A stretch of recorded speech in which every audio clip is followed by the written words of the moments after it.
Yes. हरे कृष्णा.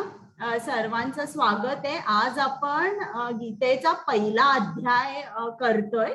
अगोदर मंगलाचरण आणि मग आपण अर्जुन काय म्हणतोय ते बघूया. हरे कृष्णा.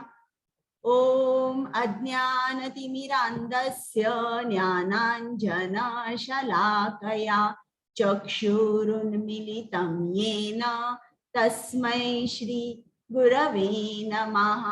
श्री चैतन्य मनोभीष्टं स्थापितं येन भूतले स्वयं रूप गदामह्यं ददाति स्वपदान्तिकम्. नम ओम विष्णुपादाय कृष्ण पृष्ठाय भूतले श्रीमते भक्ति वेदांत स्वामी इति नामिने.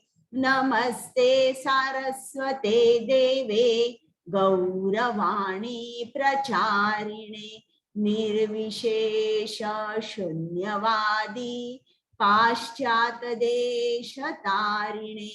हे कृष्णा करुणा सिंधु दीनबंधु जगतपते गोपेश गोपिका कांत राधा कांत नमोस्तुते. तप्त कांचन गौरांगी राधे वृंदावनेश्वरी वृषभानुसुते देवी प्रणमामि हरिप्रिये. जय श्री कृष्ण चैतन्य प्रभु नित्यानंद श्री अद्वैत गदाधर श्रीवासादि गौर भक्त वृंद. हरे कृष्ण कृष्ण कृष्ण हरे हरे हरे राम राम राम हरे हरे. सर्वांचं स्वागत आहे. आज आपण पहिला अध्याय करतोय अर्जुन विषाद योग. पण त्या अगोदर इकडे बघा किती छान राधा आणि कृष्णाचा अर्चविग्रह आहे. खूप छान असं वाटतं. बघत तर हवं जरा 2-3 मिनिटं. आणि तर प्रथम काही सुरू करण्या अगोदर आपण ज्यांच्या आनंदासाठी मी तुम्हाला भगवद्गीता सांगते आणि ज्यांच्या आनंदासाठी तुम्ही भगवद्गीता ऐकता त्या श्री श्री राधा गोविंदांना आपण इकडनंच नमस्कार करूया. त्याचप्रमाणे कृपामूर्ती श्रील प्रभुपाद ज्यांनी आपल्यासाठी सोप्या शब्दात गीता लिहिली आहे त्यांच्याशिवाय हा कार्यक्रम होऊ शकला नसता. तर श्रील प्रभुपादांचे आशीर्वाद घेऊन आपण आता हा अध्याय चालू करूया. या सगळ्याचा अर्थ जो आहे ना मी तुम्हाला एकदम शेवटी सांगणार आहे. जसे आपले एक एक अध्याय होतील तसं तुम्हाला माहित पडेल की मी का म्हणते असं की हे जे काय आपण शिकतोय किंवा मी शिकवते त्यात आनंद कृष्णाचा आहे. हे आपलं आता काल झालं होतं. बरं, आता कोण नवीन आज जॉईन झालेले आहेत का तर हात वर करू शकता. मग मी एक 5 मिनिटात जरा समरी घेते.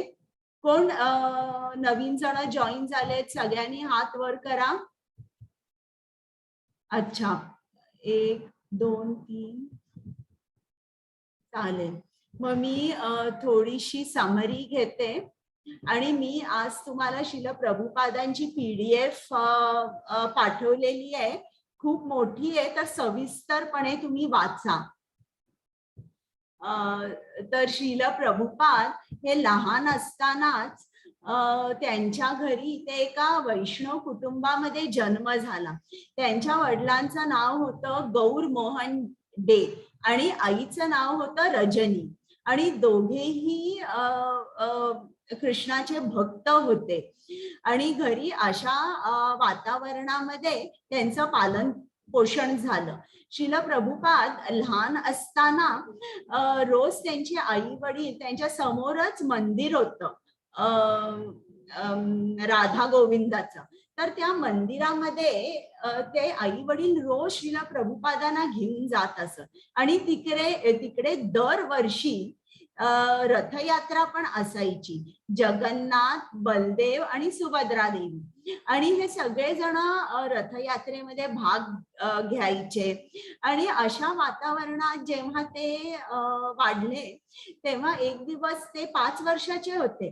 त्यांनी हट्ट केला वडिलांकडे की मला सुद्धा रथयात्रा करायची आहे, मला रथ आणून द्या.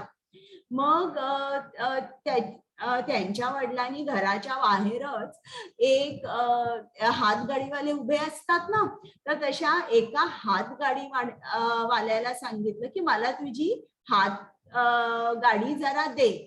मग ती घरी आणली, साफ केली, सजवली फुलांनी वगैरे आणि त्याच्यावर त्यांनी जगन्नाथ, बलदेव आणि सुभद्रा या तिघांच्याही मूर्त्या ठेवून रथ तयार केला.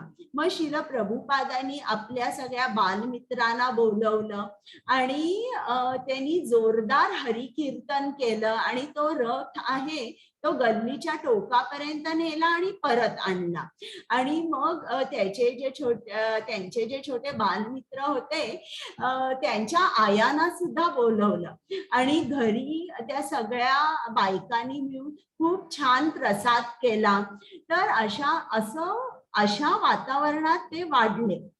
मग 1922 या साली त्यांनी एकदा त्यांचा मित्र त्यांना म्हणाला, चल मी तुला एका स्वामींकडे घेऊन जातो भेटायला. पण श्रील प्रभुपादांच्या घरीच रोज अनेक साधू स्वामी येत असे आणि श्रील प्रभुपादांनी हात जोडून सांगितलं मला आणि कुठल्याही स्वामीकडे यायचं नाहीये. पण तरी थोडीशी जबरदस्ती करून ते मित्र आहेत ते घेऊन गेले आणि तिकडे आपण स्वामींकडे गेल्यावर नमस्कार करतो आणि मग बसतो. तसा त्यांनी नमस्कार केला आणि बसायच्या अगोदर हे जे भक्ती सिद्धांत सरस्वती आहेत ते म्हणाले, तू चांगला शिकलेला तरुण आहेस तर तू आपल्या भागवत धर्माचा प्रसार कर. मग तिकडे श्रील प्रभुपादांना यांचे विचार जाणायचे होते म्हणून ते म्हणाले, मी प्रसार कसा काय करू, आता तर आपला भारतच स्वतंत्र नाहीये, ब्रिटिशांचं राज्य आहे आणि दुसऱ्यांचं राज्य असताना मी आपल्या धर्माचा प्रसार कसा करू. तर मग भक्ती सिद्धांत सरस्वतींनी श्रील प्रभुपादांना सांगितलं की कृष्ण भावना जी आहे त्याचं वितरण करायला कुठलाही देश असो, कुठलंही राज्य असो, कुठलंही पॉलिटिकल सिच्युएशन असो, त्याच्यावर कृष्ण भावना अवलंबून नाहीये आणि कृष्ण भावना ही एक इमर्जन्सी आहे. हे जे काम मी तुला सांगतो ते त्वरित झालं पाहिजे, त्याला थांबण्याची गरज नाहीये. आणि 2 तास ते भक्ती सिद्धांत सरस्वती कडे बोलले आणि त्यांचे विचार त्यांना खूप आवडले आणि त्यांनी जी भक्ती सिद्धांत सरस्वतींनी जी मतं मांडली होती त्याचा पराभव श्रील प्रभुपाद करू शकले नाही. म्हणून मग त्यांनी ठरवलं, ठीक आहे आता आपण ते म्हणतात तसं करूया. आणि ते घरच्या घरीच लोक त्यांच्याकडे येत असे तर घरच्या घरी त्यांचा असा प्रसार चालू होता किंवा घरी आलेल्या लोकांना ते भगवद्गीतेबद्दल सांगत असे, जपाचं महत्व पटवून देत असे. पण हे घरच्या घरीच, म्हणजे एका बाजूला त्यांचं गृहस्थ जीवन चालू होतं आणि मिळेल तो वेळ तो थोडासा प्रसार करायचे, लोकांना शिकवायचे. आणि मग त्यांना वाटलं की नाही आपण काहीतरी खरंच आणि जास्त केलं पाहिजे. म्हणून पहिला प्रसार त्यांनी झांसीमध्ये केला. ते भक्ती सिद्धांत सरस्वती नी प्रभुपादांना सांगितलं की तू इंग्लिश खूप छान बोलतोयस, शिकलेला आहेस तू, तर तू पाश्चात्य देशात जा आणि आपल्या भागवत धर्माचा प्रसार कर. मग आता एकदम हे तर मिडल क्लास फॅमिली मधले होते, एकदम पाश्चात्य देशात अमेरिका इंग्लंडला कसं जायचं आणि प्रसार कसा करायचा, म्हणून ते म्हणाले की आपण प्रयत्न करूया आणि पहिला भारतात तर आपण प्रसार करूया. मग झांसीमध्ये इकडे गीता मंदिरामध्ये त्यांचं पहिलं लेक्चर, पहिलं प्रवचन झालं. त्या प्रवचनाला खूप लोक आले होते, त्यांना प्रभुपादांचं प्रवचन आवडलं, पण ते आले, छान आहे म्हणाले आणि परत गेले. परत काही त्यांनी श्रील प्रभुपादांना सांगितलं नाही की तुम्ही परत या, किंवा त्यांचा पत्ता घेऊन पत्र व्यवहार केला नाही, आम्हाला तुमचं लेक्चर खूप आवडलं, परत कधी येणार आहात, असं काही नाही. मग त्याच्यानंतर त्यांनी ठरवलं की आता आपण जर आपल्याला प्रसार करायचा असेल, माणसात हे सगळं कृष्ण प्रेम वाटायचं असेल, तर आपल्याला नक्की काहीतरी छापलं पाहिजे. म्हणून तो विचार मनात ठेवून त्यांनी बॅक टू गॉड हेड हे जे मॅगझिन आहे हे लिहिलं, स्वतः त्यांनी लिहिलं, प्रूफ रिडिंग त्यांनी केलं, एडिटिंग त्यांनी केलं, प्रिंटिंग आणि इवन मॅगझिन डिस्ट्रीब्युशन सुद्धा त्यांनी केलं. इकडे तुम्हाला जी स्लाइड दिसते ते एक चहाचं दुकान आहे. हा, पूर्वी असायची ना अशी ती इराण्यांची दुकानं जिकडे चहा वगैरे मिळायचा, तर अशापैकीच हे चहाचं दुकान आहे. आणि तिकडे श्रील प्रभुपाद या इतर लोकांना सांगतायत की मी लिहिलेलं मॅगझिन तुम्ही वाचा. स्वतः ते जात होते बुक डिस्ट्रीब्युशन, मॅगझिन डिस्ट्रीब्युशन करायला. तर मग असं त्यांचं एका ठिकाणी हे कार्य चालू होतं. थोडा प्रसार करायचे, घरातूनच शिकवायचे, back to godhead magazine मध्ये कृष्णाबद्दल लिहायचे. आणि असा प्रवास चालू असताना त्यांच्या लक्षात आलं की बाबा हे जे काही मी करतोय ते कोणी सिरियसली घेत नाहीये. आणि त्याच सुमारास त्यांना स्वप्नही पडलं आणि स्वप्नामध्ये भक्ती सिद्धांत सरस्वती येत असे आणि त्यांना सारखं बोट दाखवत असे. मग नंतर त्यांना समजलं हे मला काय सांगताय, तू संन्यास घे. मग त्यांनी मनावर घेतलं. आणि इकडे आपल्या इकडे एक अशी कल्पना असते, कुठलाही गृहस्थ जेव्हा शिकवायला जातो तेव्हा लोक ऐकतात, येतात, जातात, पण सिरियसली कोणी घेत नाही. पण जेव्हा एक संन्यासी बोलतो तेव्हा मात्र लोक त्याच्याकडे आदराने बघतात, तो काय म्हणतोय ते ऐकतात. तर असं असल्यामुळे त्यांनी 1959 मध्ये संन्यास घेतला. संन्यास घेतल्यानंतर ते कलकत्त्याहून शिफ्ट झाले राधा दामोदर मंदिर वृंदावनात. अजूनही तिकडे जर तुम्ही गेलात तर त्यांची खोली आहे. आणि तिकडे वृंदावनामध्ये त्यांनी आपलं लिखाण जोरदार चालू केलं. आता श्रीमद भागवतमचे 3 स्कंद त्यांनी लिहिले आणि दर खेपेला प्रिंटिंगसाठी वृंदावन टू दिल्ली असा ते प्रवास करायचे. आणि त्यावेळेला त्यांच्याकडे काही इतके पैसे नव्हते की दिल्लीमध्ये ते कुठे एका हॉटेलमध्ये राहू शकतील, म्हणून सकाळी यायचे, परत रात्रीच्या ट्रेननी वृंदावनामध्ये जायचे. तर असं त्यांचं आयुष्य चालू होतं. तर तेव्हा त्यांना सारखे भक्ती सिद्धांत सरस्वतींनी सांगितलं होतं की तू अमेरिकेला जा आणि तू प्रसार कर. अमेरिकाच असं नाही, पाश्चात्य देशांमध्ये. मग कोणाची ओळख काढून ते सिंधिया शिपिंग कंपनीच्या ज्या ओनर होत्या सुमती मुरारजी यांना ते भेटले आणि कन्व्हिन्स केलं की तुम्ही मला तुमच्या कार्गो शिपवर प्रवास करायची परमिशन द्या म्हणून. आणि असं करून ते जलदूत नावाची जी शिप होती त्या जहाजावर 13 ऑगस्ट 1965 या दिवशी ते अमेरिकेला रवाना झाले आणि त्यानंतर काही दिवसांनीच जन्माष्टमी होती. तर शिपवर असलेल्या सर्वांना त्यांनी प्रवचन केलं. एक सर्वांसाठी फार सुंदर खाणं केलं. कृष्णाला नैवेद्य दाखवून मग तो प्रसाद सगळ्यांनी ग्रहण केला आणि शिपवरून अमेरिकेला जात असताना त्यांना 2 हार्ट अटॅक्स आले. पण ते खूप दृढनिश्चयी होते की माझ्या गुरुनी जे मला सांगितलंय ते मी करणारच. आणि असं म्हणून त्यांनी तो प्रवास अर्धवट सोडला नाही किंवा अमेरिकेला गेल्यावर परत आले नाही. त्यांनी असं नाही केलं. त्यांनी प्रवास त्यांचा पूर्ण झाला. ते पहिल्यांदा बॉस्टन मध्ये उतरले, काही दिवस तिकडे राहिले आणि मग त्याच्यानंतर न्यूयॉर्क मध्ये गेले. आणि न्यूयॉर्क मध्ये ते रोज दुपारी 2 ते 5 सेंट टॉम्किन्स स्क्वेअर या पार्क मध्ये ते संकीर्तन करायचे.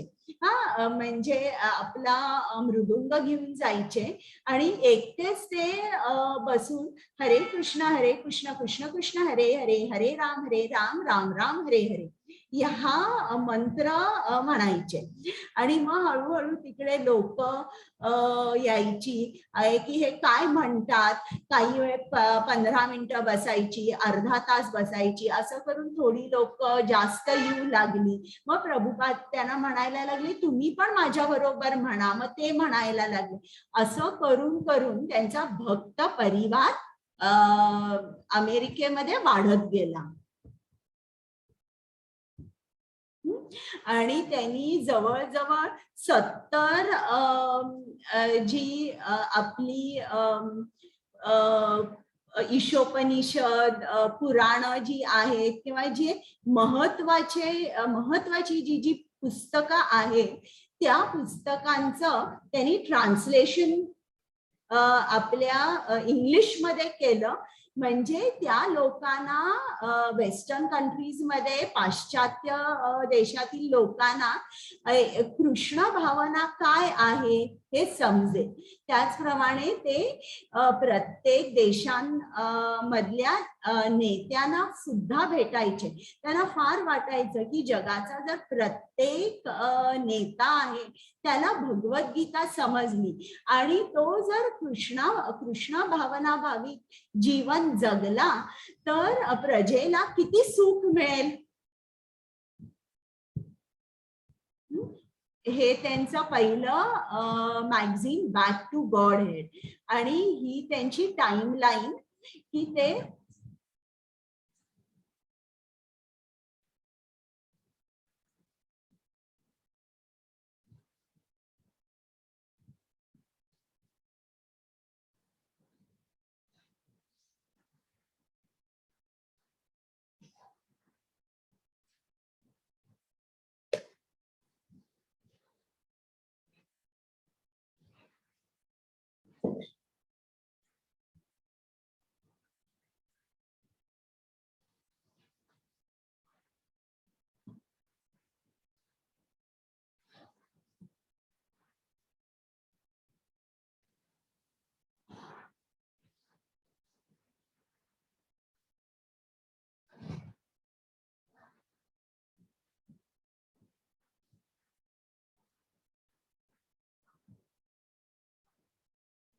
तर इकडे दिलंय ते 12 वेळेला त्यांनी पृथ्वी भ्रमण केलं.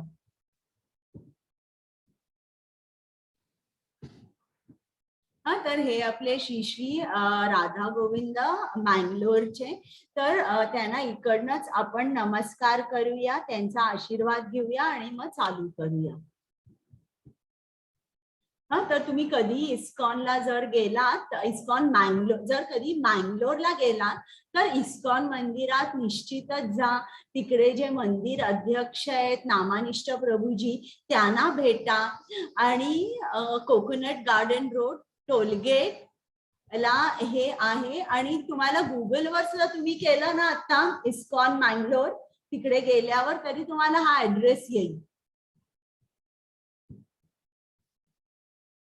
आता आपण हा भगवद्गीतेचा प्रवास सुरू करूया आणि अनेक मोठ्या लोकांनी गीतेपासून प्रेरणा घेतली आहे. Mahatma Gandhi, Albert Einstein.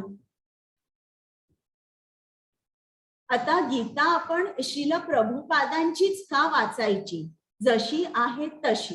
कारण जेव्हा आपण बघा, तुम्ही मोबाईल चार्जिंगला जेव्हा ठेवता, समजा जर तुमची केबल तुटली असेल तर तुमचा मोबाईल चार्ज होणार नाही.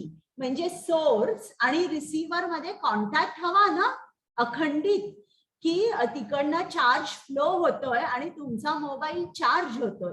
त्याचप्रमाणे इकडे जेव्हा जे आपण ज्ञान घेतोय ते ज्ञान सुद्धा अखंडित आलं पाहिजे. मग ते अखंडित केव्हा आपल्याला मिळतं? जेव्हा ते एका परंपरेतून ज्ञान आपल्यापर्यंत पोचतं. इकडे तुम्हाला श्रीकृष्ण दिसतायत, त्यांनी हे ज्ञान ब्रह्मदेवाला दिलं. ब्रह्मदेवानी नारद मुनींना दिलं. नारद मुनींनी इतरांना दिलं आणि मग असं करून भक्ती सिद्धांत सरस्वती ठाकूर यांनी ते ज्ञान श्रील प्रभुपादांना दिलं आणि श्रील प्रभुपादांनी आपल्याला दिलं. म्हणून हे जे ज्ञान आहे हे अखंडित आणि जसं आहे तसं आलेलं आहे. तर त्यामुळे परंपरेचं खूप महत्व आहे. या परंपरेबद्दल मी चौथा अध्याय जो आहे त्याबद्दल आणि खोलवर बोलणार आहे. पल्लवी माताजी वाचता आहेत ना? पल्लवी माताजी. हो माताजी. गीता हा एक विशाल ग्रंथ आहे. गीतेचा पद्धतशीर अभ्यास करण्यासाठी सुमारे 1 वर्ष लागेल आणि 18 दिवस आम्ही ते करू शकत नाही. तर आम्ही कृष्ण आणि अर्जुन यांच्यातील विचारांच्या प्रवाहावर लक्ष केंद्रित करत आहोत. उद्देश गीतेच्या सखोल अभ्यासासाठी तयार करणे. हरे कृष्ण. आता परत अजून वाचायचंय. आता आपण बघूया कोणी किती श्लोक म्हटलेले आहेत बरं का भगवद्गीतेमध्ये. गीतेमध्ये टोटल 700 श्लोकाज आहेत. आउट ऑफ दॅट त्यापैकी कृष्णाने 575 श्लोक बोलले गेले कृष्णाद्वारे. अर्जुनाने 83 म्हणजे 83 श्लोक म्हटले आहेत. आणि जो संजय आहे धृतराष्ट्राचा सचिव, तर त्याने 41 श्लोक म्हटले आहेत आणि धृतराष्ट्राने 1 श्लोक बोललाय पूर्ण गीतेमध्ये. हरे कृष्ण. तर कोण किती बोललंय ते हे सगळं मॅथमॅटिक्स आहे. आता भगवद्गीतेमध्ये आपण काय शिकणार आहोत? कुठल्या 5 गोष्टी सांगितलेल्या आहेत कृष्णाने? तर या 5 गोष्टी सांगितलेल्या ईश्वर, जीव, प्रकृती, काळ आणि कर्म. तर ईश्वर कोण आहे? आता आपल्या हिंदू धर्मात किती देवदेवता आहेत? मग त्या देवदेवतांमध्ये श्रेष्ठ कोण आहे आणि का? हे कृष्णाने सांगितलेलं आहे बरं का, की ईश्वर कोण आहे. मग जीव, जीव म्हणजे आपण. मग आपण कोण आहोत? आपलं आणि कृष्णाचं नातं काय आहे आणि आपली ऍक्टिव्हिटी काय आहे, की आपण काय केल्यावर आपल्याला कृष्ण प्राप्ती होऊ शकते, हे कृष्णाने सांगितलं. मग प्रकृती, प्रकृती म्हणजे कोण आहे?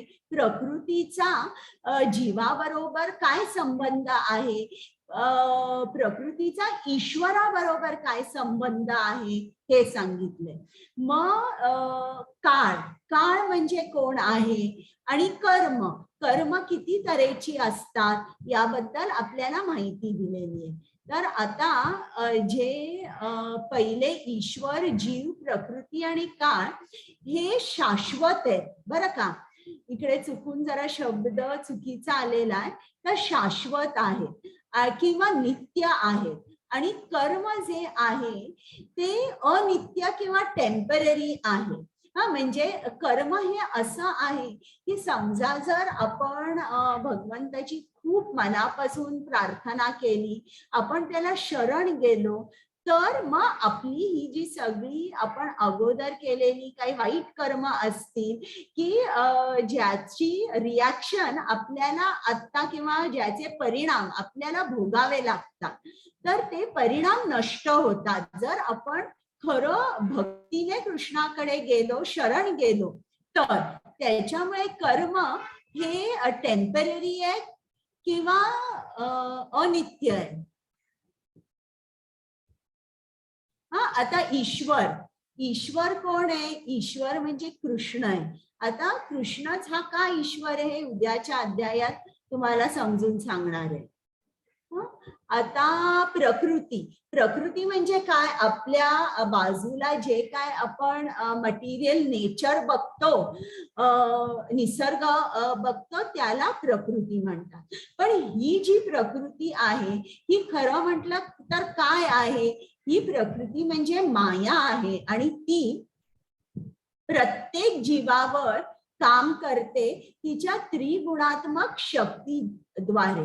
तर तिची त्रिगुणात्मक शक्ती म्हणजे कोणती? रजोगुण, तमोगुण आणि सत्वगुण. या तिन्ही गुणांबद्दल डिटेलमध्ये आपण 14व्या अध्यायात वाचणार आहोत आणि त्याच्या पुढे सुद्धा गुणांबद्दल खूप माहिती असणार आहे.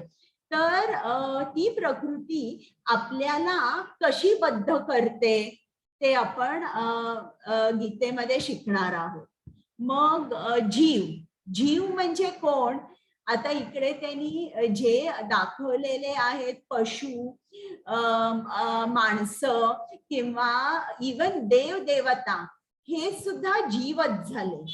तर आता जीवांबद्दल आपण शिकणार आहोत.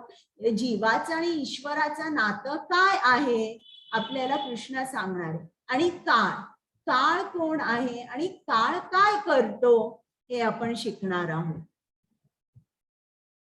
आणि कर्म म्हणजे काय? कर्म म्हणजे की आपण जेव्हा कुठलंही कार्य करतो आणि त्या कार्यामुळे आपल्याला परत एक भौतिक शरीर मिळतं, त्याला कर्म म्हणतात. Any action which gives rise to another material body, याला कर्म म्हणतात. आता तुम्ही चांगलं कर्म केलं तर तुम्हाला स्वर्गलोकाची प्राप्ती होते. तुम्ही कृष्णासाठी कर्म केलं, तुम्हाला कृष्णाची प्राप्ती होते. इकडे आता त्यांनी एक हे दाखवलंय की एक पुरुष आहे, हा परस्त्रीकडे त्याचा अफेअर चालू आहे, मग त्याचा पुढचा जन्मही तयार आहे कुत्र्याचा. हे सगळं डिटेलमध्ये आपण बघणार आहोत. आणि एक माणूस आहे, तो काहीही खातोय, तो विचार करत नाही, तर मग त्याचंही पुढचं शरीर तयार आहे. तर हे कर्माबद्दल झालं. पल्लवी माताजी. भगवद्गीतेची पार्श्वभूमी. अर्जुनाचा भ्रमनिरास आणि भ्रमाचे स्वरूप ही कृष्णाची मांडणी समजली पाहिजे. अर्जुनाचा गोंधळ नसता तर त्याला सोडवण्यासाठी कृष्णाला भगवद्गीता बोलण्याची गरजच उरली नसती. अर्जुन हा भगवद्गीतेचा प्रथम श्रोता असला तरी तो सर्वांच्या हितासाठी आहे. हरे कृष्ण. आता इकडे अर्जुन हा कोण होता? कृष्णाचा सखा होता. मग असं शक्य आहे का की तो भ्रमात असणार आहे किंवा त्याला काही गोष्टींची कल्पनाच नाही? असं शक्यच नाही. ही एक योजना होती कृष्णाची, ज्याने अर्जुन भ्रमित झाला. ही सगळी रचना होती. त्या पाठचा उद्देश काय होता कृष्णाचा? त्याला आपल्या सर्वांपर्यंत भगवद्गीता पोचवायची होती आणि ती भगवद्गीता बोलण्याची गरज होती. आता ती का गरज होती बोलण्याची आपण 4थ्या अध्यायात बघूया बरं का. ती कृष्णाला का वाटलं की आपण बोलावं. तर आता पुढचं आपण हे बघूया की ही आता रणभूमी आहे बरं का. आणि अर्जुन घाबरलेला आहे. तो कौरव सेनेकडे बघून त्याचे आजोबा होते, त्याचे गुरु होते, त्याचे सगळे भाऊ होते, इतर नातेवाईक होते. आता या सर्वांबरोबर कसं लढायचं म्हणून तो खूप घाबरला आणि त्याने कृष्णाला विनंती केली की तू या दोन्ही सेनेच्या मधोमध मला माझा रथ घेऊन जा आणि मला ती कौरव सेना आहे त्यांची व्यूहरचना किंवा त्या सेनेकडे बघायचंय. तर कृष्णाने दोन्ही सैन्यांच्या मध्ये रथ चालवला. अर्जुन कुरुक्षेत्राची लढाई लढण्यास तयार नव्हता. तो श्रीकृष्णांना शरण गेला आणि परिणामी ही भगवद्गीता बोलली गेली. प्रत्येक प्रवास एका पायरीने सुरू होतो. गीतेच्या गूढ वादाचा प्रवास सुरू करूया. परत एकदा तुमचं स्वागत आहे. तर गीता सुरू करण्या अगोदर मी गीता महात्म्य लावते. कुमुद माताजी, मला आवाज येतोय का फक्त सांगा. येस माताजी, शुअर.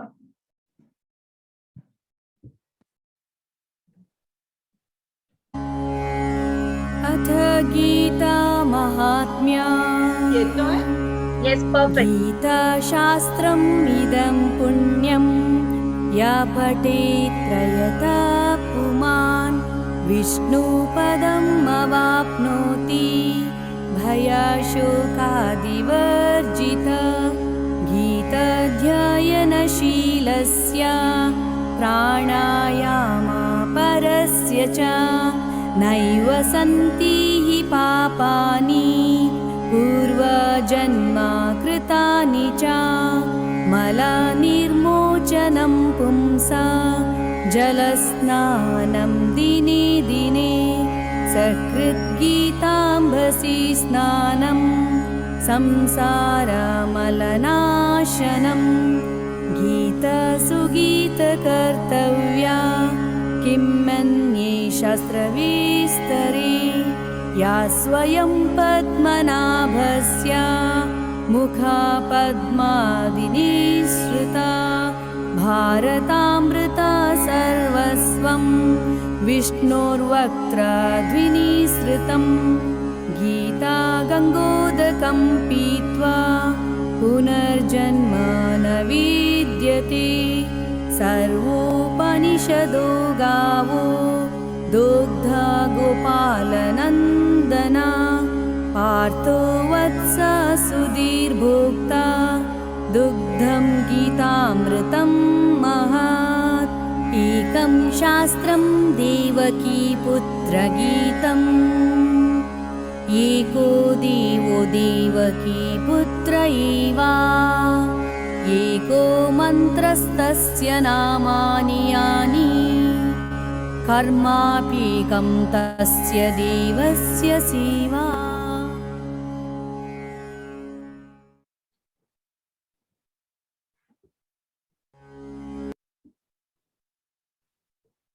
आता आपण एक यातला गीता महात्म्य जे आहे त्यातला एक श्लोक बघूया. इकडे त्यांनी सर्व उपनिषद जी आहेत त्या उपनिषदांची तुलना गायी बरोबर केली आहे. कितीतरी उपनिषद आहेत त्यातली 108 मुख्य आहेत बरं का. तर 108 जी उपनिषद आहेत त्याची तुलना गायी बरोबर केलेली आहे. आणि गायीचं दोहन करणारा आहे तो श्रीकृष्ण आहे आणि गायीचं जे वासरू आहे तो अर्जुन आहे. आणि जे गीता अमृत पान करतात किंवा जे त्या गायीचं दूध पितात ते म्हणजे कोण आहे की जे भक्त त्यांनी इकडे म्हटलेलं आहे की जे बुद्धिमान लोक आहेत, भाग्यवान लोक आहेत आणि जे कृष्णाचे भक्त आहेत तेच गीता अमृत पान करू शकतात. म्हणजे तेच हे दूध पितात आणि उपभोग घेतात म्हणजे आनंद घेतात. तर आता हा पहिला अध्याय आहे. पहिल्या अध्यायाचं नाव आहे अर्जुन विषाद योग. तर आता या नावापासून सुरुवात करूया. विषाद म्हणजे काय? विषाद म्हणजे दुःख. अर्जुनाला इतकं दुःख झालं होतं आपल्या सगळ्या नातेवाईकांना बघून की तो दुःखाबरोबर अगदी एकरूप झाला होता. त्याला योग म्हणतात. कधीतरी आपल्याला सुद्धा असं होऊ शकतं ना की आपण इतके दुःखी असतो की आपल्याला आपलं दुःखच दिसतं, बाकी काहीही दिसत नाही. तसंच अर्जुनाचं झालं आणि त्याच्या डोळ्यातून पाणी आलं. इकडे तुम्हाला स्लाइड मध्ये दिसतंय का पाणी? आणि हे जे आहे या सगळ्या स्लाइड श्रील प्रभुपादांच्या शिष्यांनी केलेल्या आहेत. म्हणजे त्यांनी पेंटिंग्स वगैरे जी केली आहे ती सगळी बेस्ड ऑन गीता. कुठेही एक्झॅजरेशन नाहीये. म्हणजे जर तुम्ही मला विचारलं की हे कुठे गीतेमध्ये लिहिलंय की अर्जुन रडलेला आहे, तर तुम्ही जर दुसरा अध्याय बघितला तर दुसऱ्या अध्यायातला जो पहिला श्लोक आहे त्या पहिल्या श्लोकामध्ये लिहिलेलं आहे अश्रुपूर्णा कुलेक्षणम. म्हणजे त्याचे डोळे जे होते ते अश्रूंनी भरलेले होते. म्हणून ही इकडे तुम्हाला सेम जे काय दिसतंय ना ते हे की त्याच्या डोळ्यामध्ये पाणी आहे. तर आता मी तुम्हाला प्रश्न विचारणार आहे, तुम्ही उत्तर द्यायला तयार आहात का? हात वर करा, मग आमचे कोहोस्ट तुमची नावं घेतील आणि तुम्हाला प्रश्न तुम्ही उत्तर देऊ शकता. मी तुम्हाला अनम्यूट करायची परवानगी दिली आहे. आता मला सांगा की हा कोण आहे? धृतराष्ट्र. हो, तुम्ही हात वर करा म्हणजे काय होईल, प्रत्येकाला उत्तर द्यायला चान्स मिळेल. बरं, आणि इकडे तुम्हाला हा कोण दिसतोय? हेमांगी माताजी. अर्जुन. संजय. बोला. संजय. मला ऐकू नाही येत, इतरांना आला का ऐकू? मोठ्यांदी बोला. संजय. अच्छा, नाही. मनीषा माताजी. अर्जुन आहे. हा इकडे अर्जुन. म्हणजे इथे रथामध्ये बसलाय तो. रथामध्ये जो बसलेला आहे तो अर्जुन आहे. हो, हा आणि पण इकडे- अर्जुन आहे. रडतोय, त्याला युद्ध नाही करायचंय. मी विचारते हा. हा कोण आहे? अच्छा, इकडे. मला ॲरो दिसला नाही माताजी. तो हा आहे, दुर्योधन. बरोबर, हा दुर्योधन आहे. आता परत हात तुम्ही तुमचे वर ठेवा. आता उत्तरा माताजी, मला सांगा की तुम्हाला दुर्योधनकडे बघून काय वाटतं? काय त्याच्या चेहऱ्यावर कुठले भाव आहेत? कसा वाटतोय? घाबरल्यासारखे भाव दिसतात. बरोबर. आणि कोणाला काही ऍड करायचंय? तन्वी माताजी. मला थोडस ते क्रोधित असल्यासारखं जरा फील झालं. बर, सुप्रिया माताजी. क्रोधित.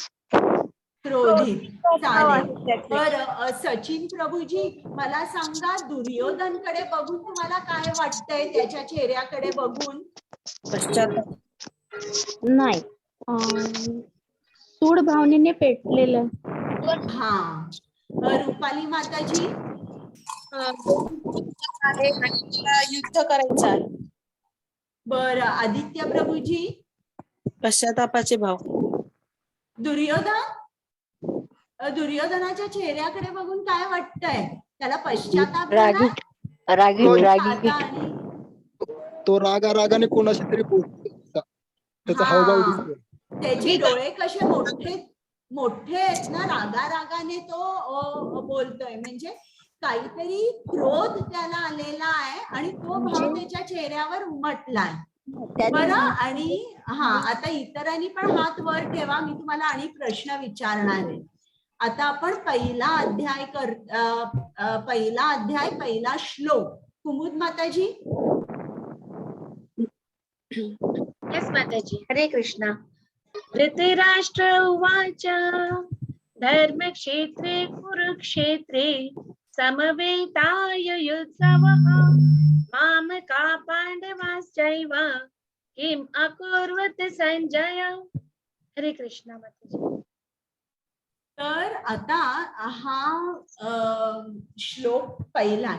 हा सुरू करण्या अगोदर मला तुम्हाला विचारायचं आहे की तुम्हाला काय वाटतं की भगवद्गीता शिकण्यासाठी कोणती पात्रता लागते, काय क्वालिफिकेशन किंवा काय एलिजिबिलिटी काय लागते, आपण भगवद्गीता शिकतोय. तर आता कोण, शुभांगी माताजी,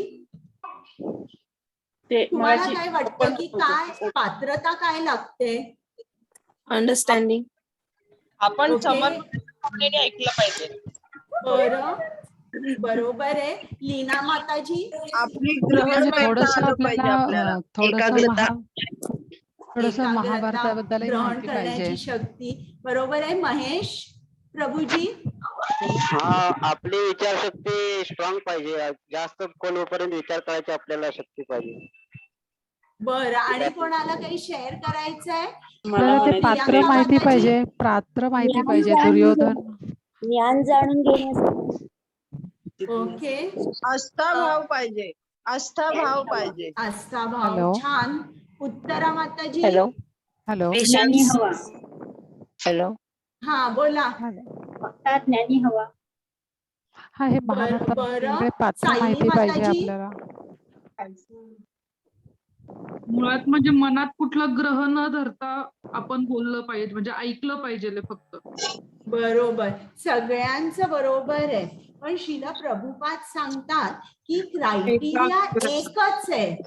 हा, जर तुम्हाला भगवद्गीता ऐकायची असेल, शिकायची असेल, तर जो माणूस जन्म मृत्यू जरा व्याधी या चक्रात अडकलेला आहे त्याच्यासाठी भगवद्गीता आहे. ही कुठल्या, असं नाही की फक्त हिंदूच ऐकू शकतो, मुसलमान नाही, ख्रिश्चन नाही, नाही, ही सर्व धर्मांसाठी आहे. जो कोणी जन्म मृत्यू जरा व्याधी या चक्रातून चाललेला आहे त्याच्यासाठी भगवद्गीता आहे. तरी तुमची सर्वांची उत्तरं बरोबर होती. हा, आता आपण बघूया की जेव्हा केव्हा आपण नवीन घरात प्रवेश करतो तेव्हा आपण काय करतो, म्हणजे जर तुम्हाला माहित असेल तर आपण दूध गॅसवर ठेवतो आणि ओतू जाऊ देतो. हा, ते शुभ मानलं जातं. आणि समजा जर आपल्याला त्या दुधाचं पनीर करायचं असेल तर आपण लिंबू पिळतो, मग ते पनीर आणि पाणी दोन्ही सेपरेट होतात. आणि मग आपल्याला जर रसगुल्ले करायचे असेल तर हे पनीर वापरतो आणि त्याचे रसगुल्ले करतो. तर जेव्हा कुठलंही शुभ कार्य आपण करतो तेव्हा हे असं दूध ओतू जाऊ देत. तर पहिल्या श्लोकामध्ये पहिला शब्द धर्मक्षेत्रे कुरुक्षेत्रे असा. तर हे जे कुरुक्षेत्र होतं त्याला धर्मक्षेत्रही म्हटलं जात होतं. का? कारण त्या क्षेत्रावर लाखो वर्ष अनेक ऋषीमुनींनी तपस्या केली होती, ध्यान केलं होतं, होम हवन केला होता, जप केला होता.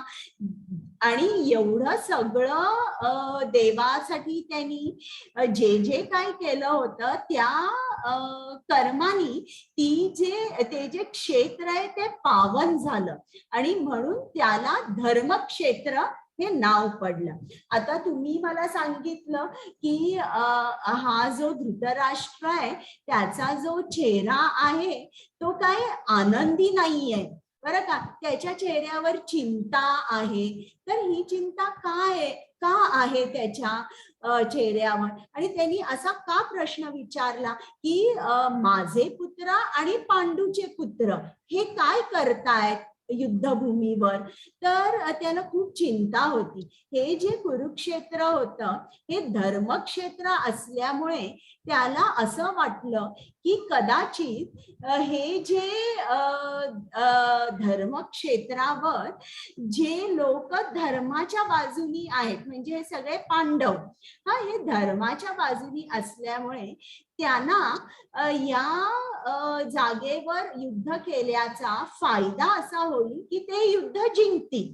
हा, तर असा एक भाव त्याच्या मनामध्ये होता आणि त्याला असंही वाटत होतं की या पावन भूमीवर ही लोक युद्ध करू शकतील का, करतील का ती युद्ध. तर असा त्याच्या मनामध्ये डाऊट होता. म्हणून त्याला प्रश्न पडला की काय करतायत हे, युद्ध होणार आहे का, असा प्रश्न पडला. आणि त्यांनी काय केलं ते अगोदरपासूनच म्हणजे अगदी लहान असल्यापासून त्या दोन्हीही मुलांमध्ये म्हणजे माझी मुलं मामका पांडवाश्चैव म्हणजे पांडूची मुलं, वास्तविक हे दोघही कुरुवंशी होते, पण त्यांनी पांडवांना कधीच कुरुवंशी समजलं नाही. त्यांनी नेहमी पांडुपुत्र असाच तऱ्हेने तो त्यांच्याकडे बघत होता, जणू काही ते कुरु नाहीच आहेत. तर त्यांनी काय आपल्याला समजतं की त्यांनी त्या दोन्हीही मुलांचं म्हणजे त्याची मुलं आणि स्वतःची मुलं याच्यामध्ये त्यांनी विभाजन केलं. मामका पांडवाश्चैव. आता समजा जर मी तुम्हाला गुलाबजाम दिले, रसगुल्ले दिले आणि मी तुम्हाला म्हटलं की तुम्ही रसगुल्ल्याचं काय केलं, तर साहजिकच उत्तर असणार आहे की मी रसगुल्ले खाल्ले. समजलं. तर असा त्यांनी प्रश्न विचारला की युद्धभूमीवर काय करतायत माझे पुत्र, किम अकुर्वत. म्हणजे त्याच्या मनामध्ये शंका होती की युद्ध होणार आहे की नाही. आता इकडे हा दुर्योधन आहे. हा दुर्योधन चिडून द्रोणाचार्याकडे आलेला आहे. का आलेला आहे चिडून? कारण त्यांनी पांडवांची व्यूहरचना बघितलीये. हे आत्ताच त्यांचा जो वनवास होता तो संपून आलेले आहे आणि तरी देखील एवढी मोठी सेना आणि एवढी सुंदर व्यूहरचना बघून तो भयभीत होतो. भयभीत झाल्यावर तो द्रोणाचार्याकडे येतो आणि म्हणतो, हे आचार्य, तुमचा बुद्धिमान शिष्य द्रुपद पुत्र याने कौशल्याने रचिलेली ही विशाल पांडव सेना पहा. म्हणजे द्रुपद पुत्र जो दृष्टद्युम्न असतो तो द्रोणाचार्याचा शिष्य असतो आणि हा दुर्योधन काय सांगतोय, बघा तुमचा शिष्य तुम्ही शिकवलेली सगळी विद्या आता तुमच्या उलट वापरतोय. तर रागाने येऊन ताव्याने येऊन तो आपल्या आचार्यांकडे असा बोलतोय. हे बघितलं, राग आल्यावर कसे माणसाचे डोळे मोठे होतात आणि मग कोण आपल्या समोर आहे, आपले आचार्य समोर आहे, कोण आहे हे सुद्धा माणसाच्या लक्षात येत नाही. अर्जुनाने जेव्हा युद्ध सुरू झालं तेव्हा त्यांनी काय केलं, पहिले 5 बाण आपल्या गुरूंच्या पायात जवळ त्यांनी मारले. जणू काय तो द्रोणाचार्यांचे आशीर्वाद घेत होता आणि मग त्यांनी युद्ध केलं. आणि तेच दुर्योधन बघा कसा वागला. कुमुद माताजी आणि मग पल्लवी माताजी. हरे कृष्ण माताजी. सघोषोदार्थ राष्ट्राणाम हृदयानि व्यधारयत् नभश्च पृथिवीं चैव तुमुलोऽभ्यनुनादयन्. हरे कृष्ण माताजी. विविध प्रकारचा शंखनाद वाढतच गेला. या निनादाने आकाश व पृथ्वी दुमदुमून गेले आणि धृतराष्ट्र पुत्रांची हृदय विदीर्ण झाली. हरे कृष्ण. आता त्यावेळेला एक प्रथा होती, युद्ध करायच्या अगोदर शंखनाद केला जात असे. तर जेव्हा कृष्णाने, अर्जुनाने आणि इतर पांडवांनी शंखनाद केला तेव्हा काय झालं, शंखनाद केल्यानंतर जे पूर्ण सगळी कौरव सेना होती यांची हृदये विदीर्ण झाली. का विदीर्ण झाली एक लक्षात घ्या. आता समजा जर खूप गर्दी आहे आणि बरीच माणसं चालली आहेत आणि त्याच्यामध्ये एक चोर सुद्धा आहे. आणि समजा जर पोलिसाची गाडी तिकडून जाते, लांबूनच तो सायरन ऐकू आला, तर मला सांगा तो चोर काय करेल? तुम्हाला अनम्यूट करता येत आहे ना? चोराच्या मनात भीती तयार होईल. भीती. आणि तो काय करेल? तिकडनं दुसरीकडे जायचा प्रयत्न करेल ना. आता 100 लोक चाललेली आहेत, खूप गर्दी आहे, गजबज आहे, त्या लोकांना काही नाही वाटणार. पण जो चोर आहे त्याच्या मनामध्ये मात्र भीती निर्माण होईल. वाटणार की मला पोलीस येऊन पकडलं तर, असा. तर त्याचप्रमाणे इकडे हे जे कौरव पुत्र होते हे अधर्माच्या बाजूला होते. कृष्ण शांतीदूत म्हणून, कृष्णाला युद्ध नको होतं, शांतीदूत म्हणून तो दुर्योधनाकडे गेला आणि सांगितलं की या पांडवांचा वनवास संपलेला आहे, तू प्रत्येकाला एक छोटं गाव दे जिकडे ते सुखाने राहतील. तर धृतराष्ट्राने काय सांगितलं? सुईच्या टोक्यावर जितकी जागा मावेल तेवढी सुद्धा जागा मी देणार नाही. तर हे सगळं झाल्यानंतर युद्ध निश्चित झालं. आता हे सगळं चालू होत, हे सगळं असताना दुर्योधन सुद्धा, त्याला तो खूप लोभी होता, त्याला पूर्ण राज्य स्वतःसाठी हवं होतं. आणि हे जे त्याचं वागणं झालं, अधर्माप्रमाणे वागणं झालं, कुठेतरी या सगळ्या कौरवांना माहित होतं आणि त्यांची हृदये विदीर्ण झाली, म्हणजे ते हार्ट्स वर शॅटर्ड. आणि जेव्हा, हे लक्षात ठेवा की when the battle is lost in the mind, it can never be won on the field. आलं तुमच्या लक्षात की अर्धे ते तिकडेच हरलेले होते, कारण जो शंखनाद झाला होता ते सगळेजण भयभीत झाले. आणि कोणीही युद्धाला उभं राहताना जर तुमच्या मनामध्ये भय असेल तर तुम्ही कधीच युद्ध जिंकू शकत नाही. तर आता इकडे काही प्रतीके आहे ज्यांनी आपल्याला लक्षात येतं की हे जे युद्ध झालं ते युद्ध पांडव का पांडवांनी जिंकलं. तर अशी काही प्रतीका आहेत ज्यांनी पांडवांचा निश्चय, पांडवांचा विजय जो होता निश्चित होता. तर ती 9 चिन्हे कोणती? आता हे ना क्विज मध्ये हा प्रश्न असतो नेहमी. तर पहिलं धर्मक्षेत्र, मी सांगितलं तुम्हाला, कुरुक्षेत्र हे धर्मक्षेत्र होतं. मग अर्जुनाचा हा जो रथ होता, दिव्य रथ, तो रथ त्याला अग्निदेवाने दिला होता आणि त्या रथाला वरदान होतं की हा रथ तू कुठल्याही युद्धात घेऊन गेलास तरी तुला विजय मिळेल. मग कपिध्वज, कपी म्हणजे माकड, बरं का. तर कपिध्वज म्हणजे हनुमान अर्जुनाच्या रथावर आरूढ होता. तर आता हनुमानाने प्रभू रामचंद्रांना युद्धामध्ये मदत केली आणि त्यावेळेला त्यांनी खूप प्रभू रामचंद्रांची सेवा केली.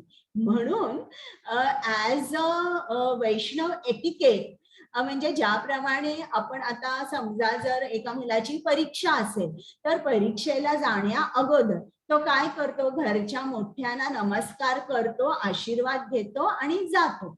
त्याचप्रमाणे कृष्णाने अर्जुनाला सांगितलं की तू हनुमानाचे आशीर्वाद घे.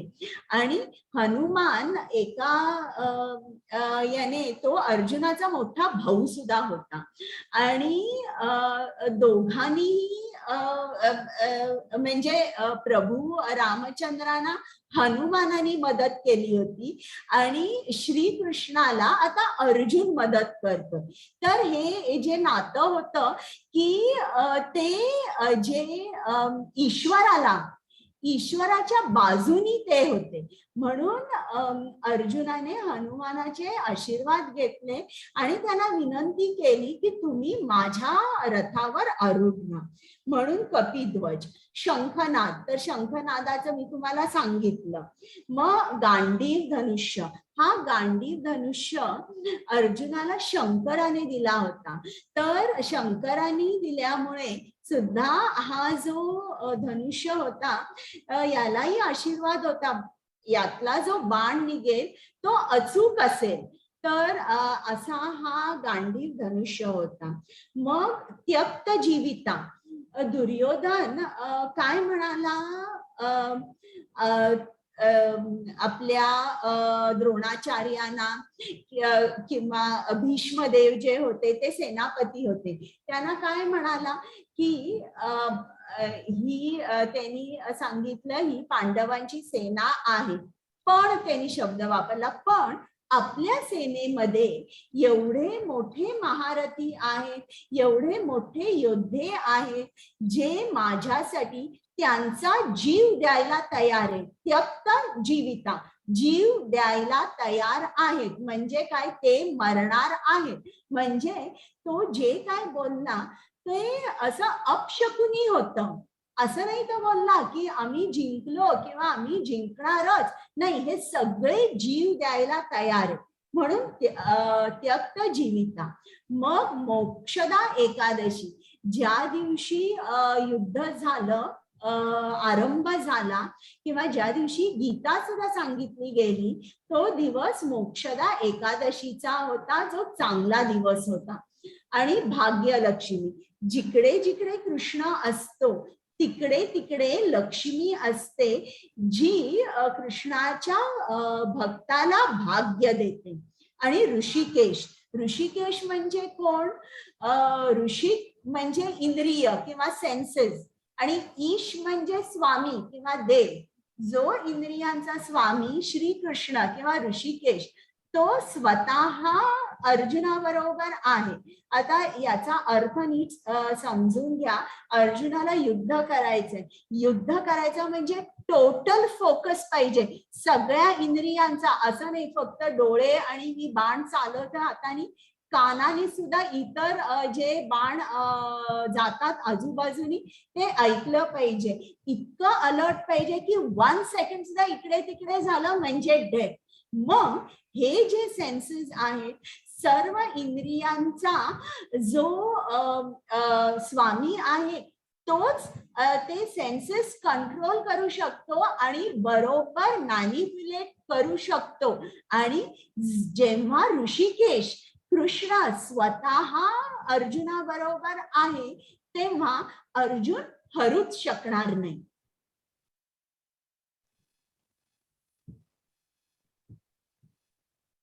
तर आता इकडे अर्जुन आहे तो खूप हताश झालेला आहे, मी युद्ध करणार नाही. त्याच्या डोळ्यातून पाणी येतं, एवढा मोठा योद्धा आहे तरी बघा डोळ्यात पाणी आहे. आणि त्याच्या हातातून गांडीव धनुष्य खाली पडतोय आणि तो म्हणतोय कृष्णाला मी युद्ध करणार नाही. आता तो कारण सांगतो की मी का युद्ध करणार नाही. पहिलं कारण करुणा, म्हणजे तो सांगतो अरे हे सगळे माझे स्वजन आहेत, मी त्यांना कसं मारू.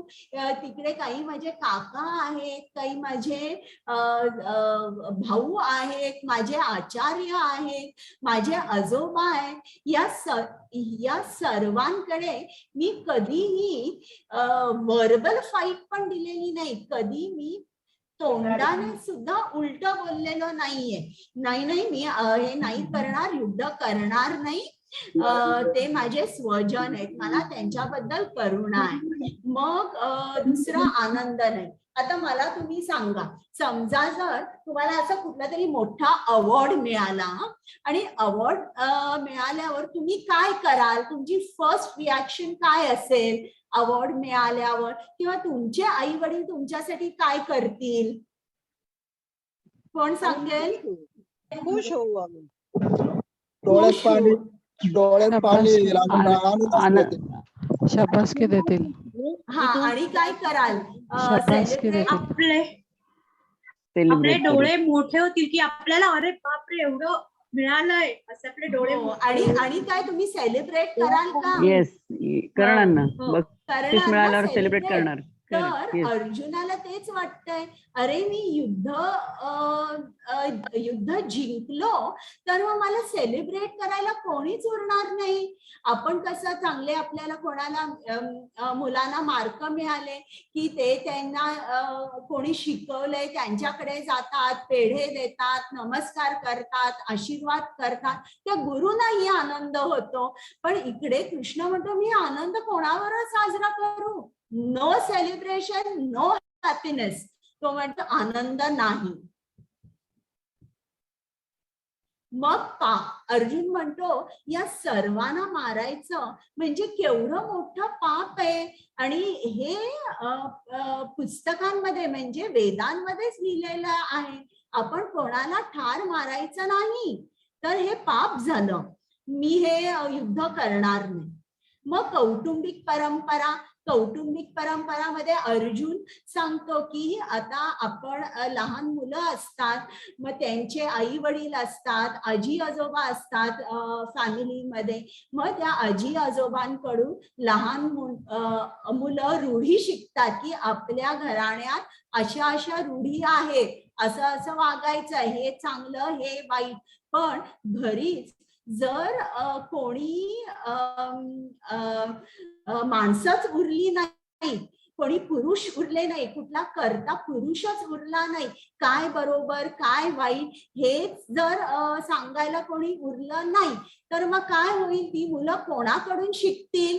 आणि जर त्यांना योग्य शिकवण दिली गेली नाही तर ते वाममार्गी जातील.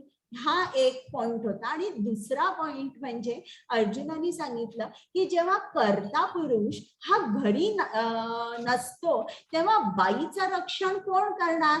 अशा बाईचा समाज फायदा घेऊ शकतं आणि मोठ्या तऱ्हेने वर्णसंकर म्हणजे अवांछित लोकसंख्या, अनवॉन्टेड पॉप्युलेशन हे निर्माण होईल आणि त्यांनी खूप अधर्म पसरेल. आज आपण पाश्चात्य देशामध्ये हेच बघतो की नाही सांगा? अनवॉन्टेड पॉप्युलेशन, इनलेजिटिमेट चिल्ड्रन, हे आपण खूप मोठ्या प्रमाणावर बघतो. आणि आपण असं बघतो, तुम्ही जर बघितलं तर अशी ही लोक जास्त ड्रग्स कडे आणि अशाकडे आकर्षित होतात.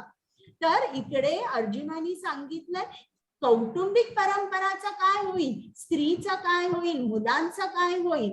तर त्या स्त्रिया सुद्धा दूषित होतील आणि मुलं सुद्धा वाममार्गी जातील आणि अवांछित लोकसंख्या निर्माण होईल. तर नाही, हे काय मी युद्ध करणार नाही, तू मला काय युद्ध करायला सांगू नकोस. आणि या 4 कारणांमुळे मी गोंधळून गेलोय, माझं मन असमंजस झालंय, म्हणून मी काय बरोबर आहे काय चूक आहे हा निर्णयच घेऊ शकत नाही.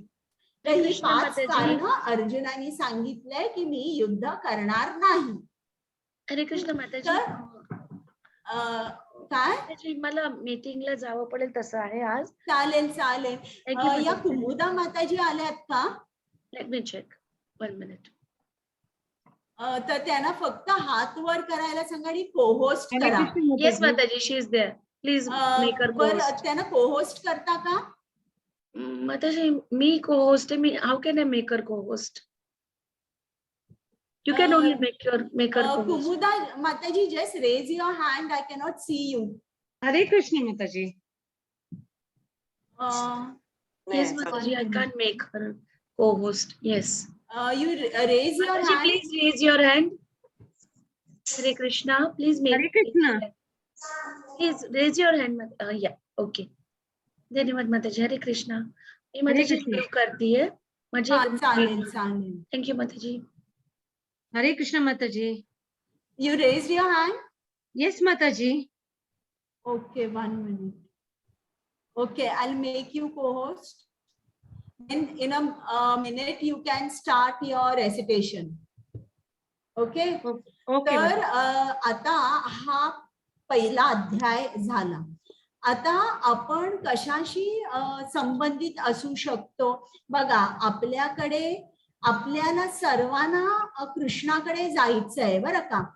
आता प्रॅक्टिकल ऍप्लिकेशन मी सांगते तुम्हाला. आपल्याला कृष्णाकडे जायचंय, पण मग आपल्याला असं वाटतं का अरे कृष्ण जीवन म्हणजे काय, सगळेजण जॉब करत बसतात, त्यांना कुठे ते बाहेर जात नाही, एन्जॉय करत नाही, रेस्टॉरंट्स मध्ये जात नाही, तर मग आनंद नाही, की त्यांना असं वाटतं अरे कौटुंबिक परंपरा आमच्याकडे कोणीही कृष्णाचं करत नाही, आम्ही आमच्या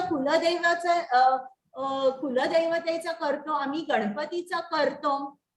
मग आता तुम्ही माताजी आम्हाला हे वेगळं काय सांगताय, कृष्ण कृष्ण, नाही नाही आम्ही काय आमच्या परंपरा मोडू शकत नाही. मग आपल्याला असं वाटतं पाप, अरे जॉब करायचा, तुम्ही जे काय सांगता ते खायचं, म्हणजे इतरांचा निग्लेक्ट होऊन हे जीवन काय आहे. म्हणजे मी दुसऱ्यांवर पापच तर करते, हे खाऊ नकोस, ते खाऊ नकोस, मी इकडे येणार नाही, तिकडे येणार नाही. तर या ज्या गोष्टी आहेत, आपली सुद्धा ही काही काही कारणं आहेत का की आपण कृष्णाकडे जात नाही, हे बघायला पाहिजे. आणि इकडे आता आपला हा धडा झालाय, हे सगळे जे अर्जुनाने सांगितलेली जी कारणं आहेत ना, ती क्विज मध्ये विचारतात. तर मी तुम्हाला हे PDF पाठवेन या चॅप्टरचं, म्हणजे मग तुम्हाला ते परत वाचता येईल. तर आता आपला झालेला आहे अध्याय. तर काय आपण आज केलं, धृतराष्ट्राने चौकशी केली, माझे पुत्र आणि पांडूचे पुत्र काय करतायत, किम अकुर्वत. मग दुर्योधनाला भीती वाटली आणि रागारागाने तो त्याच्या आचार्याकडे बोलला, महतीम चमूम व्यूढाम, की पांडवांची व्यूह रचना तुम्ही बघितली का, किती सुंदर तऱ्हेने त्यांनी ती व्यूह रचना केली आहे. मग शंखनादाने पूर्ण कौरवसेना घाबरली, हृदयानी व्यादरयत. अर्जुनाचे निरीक्षण, अर्जुनाने कृष्णाला सांगितलं की तू रथ दोन्ही सेनांच्या मधोमध घेऊन जा, आणि ते पूर्ण कौरव सेना बघितल्यावर तो अत्यंत घाबरला आणि त्याचा धनुष्य त्याच्या हातातून गळून पडला. आणि अर्जुनाने युद्ध न करण्याची कारणे सांगितली. तर आता कुमुदा माताजी, हरे कृष्ण माताजी, यू कॅन स्टार्ट. आता आपण गीता महात्म्य ऐकूया, म्हणजे आपला अध्याय झाला. हरे कृष्ण. अथ श्री गीता माहात्म्यम.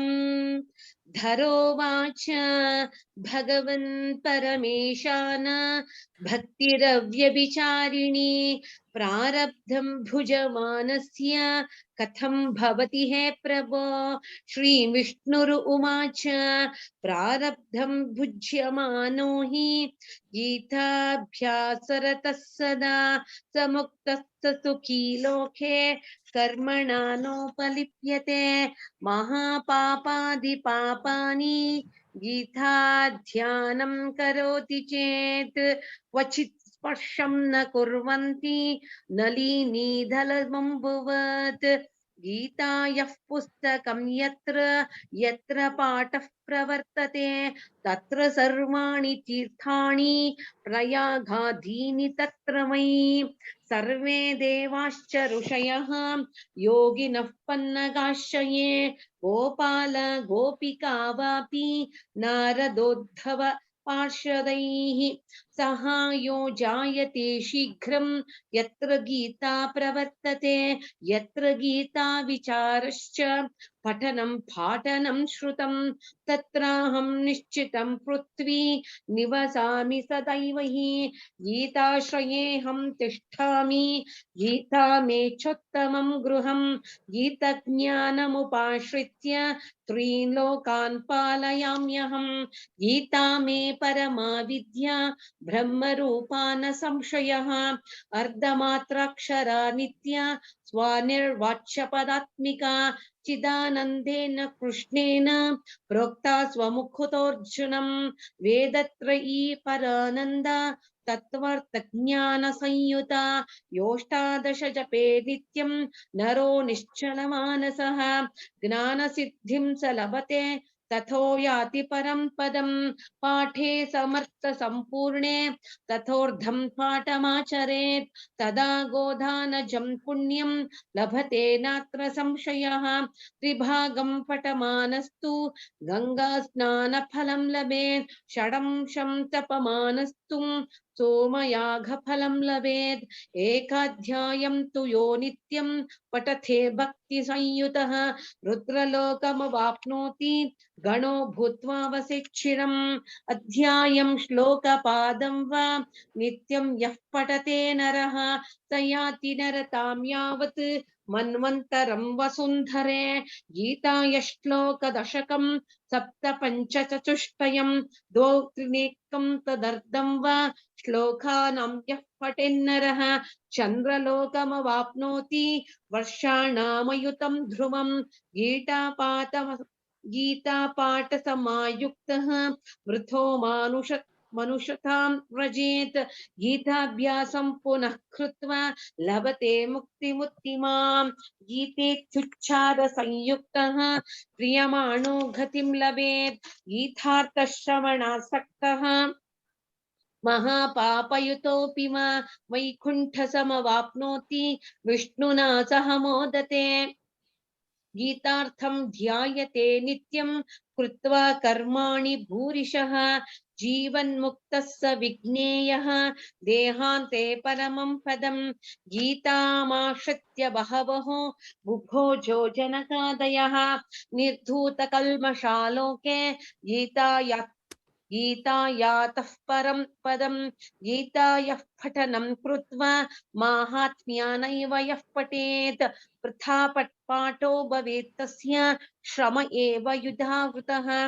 एतन्माहात्म्यसंयुक्तं गीताभ्यासं करोति यः स तत्फलमवाप्नोति दुर्लभां गतिमाप्नुयात् सूत उवाच माहात्म्यामे तद्गीतायाः माया प्रोक्तं सनातनं गीतान्ते च पठेद्यस्तु यदुक्तं तत्फलं लभेत् इति श्रीवराहपुराणे धराविष्णुप्रोक्तं श्रीगीतामाहात्म्यं सम्पूर्णं श्रीकृष्ण परब्रह्मणार्पणस्तु।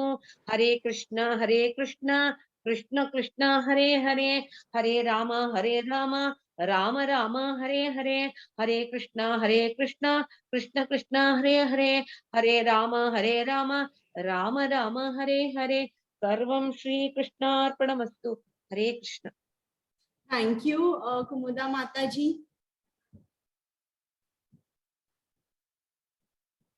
बरं, आता तुमचे काही प्रश्न आहेत का? तुम्ही विचारू शकता. मी तुम्हाला अनम्यूट करते.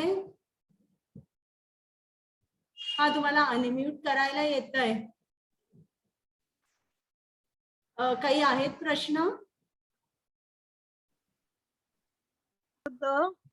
मॅम माताजी, मी ते हे नीट नाही ऐकलं की आपले जे गुरु आहेत ते अमेरिकेला कशासाठी गेले. काय म्हंटल, मला नीट समजलं नाही. कोणाचे गुरु? हे जे गुरु आहेत ना, श्रील प्रभुपाद. हा, ते अमेरिकेला कशासाठी गेले हे मला समजलं नाही. हे भागवत धर्माचा प्रसार करायला, कृष्ण नामाचा प्रसार करायला गेले. म्हणजे हे जे लोकांमध्ये जे गैरसमज आहे की इस्कॉन जे आहे हे भारतीयांचं नसून अमेरिकनांचं आहे, हे चुकीचं आहे ना? हो, चुकीचंच आहे ना. शिला प्रभुपाद कुठले होते? भारतीयच होते ना.